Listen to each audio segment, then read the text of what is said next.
ఇట్లు కూడా బీఆర్ఎస్ వాళ్ళు నేర్పిస్తారట కదా. ఒక్కరికంటే నేర్పిస్తాం అన్న, ఇద్దరికంటే నేర్పిస్తాము, ఊరు మొత్తం అందరికి మేము నేర్పిస్తాం. మేము స్పెషల్ క్లాసులు పెట్టుకొని నేర్పిస్తున్నాం వాళ్ళకి. మరి నేర్చుకునేటోళ్ళు అయితే మేము ఆ రోజు నుంచే నేర్చుకొని మా బీఆర్ఎస్కే ఓట్లేండి అని నేర్పించేటోళ్ళం కదా. ప్రజలకు ఎందుకు తెలియలేదా, వాళ్ళకి అర్థమైతలేదా, ఎవరు వస్తే మంచిగా అవుతుంది, ఎవరు వస్తే బాగుపడుతుంది అనేది వాళ్ళకి అర్థమైతలేదా? వాళ్ళు ఒక ఛాన్స్ ఇచ్చిర్రు.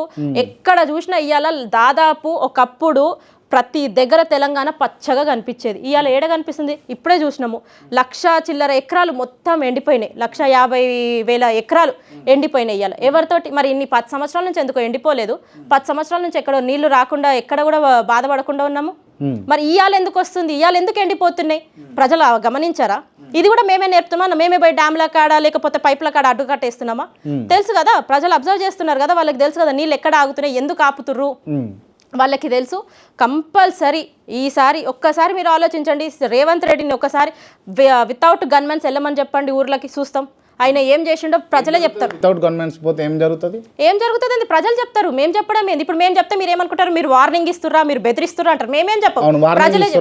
నేనేం వార్నింగ్ ఇస్తలేను, నేను వార్నింగ్ ఇస్తలేను. ప్రజలకి పోతే తెలుస్తుంది ఆయన ఏం చేసిండు. మంచి చేస్తే దండేస్తారు, ఇక మంచి చేయకపోతే వాళ్ళు ప్రజలు ఏం చేస్తారు అనేది కూడా మీరే చూస్తారు.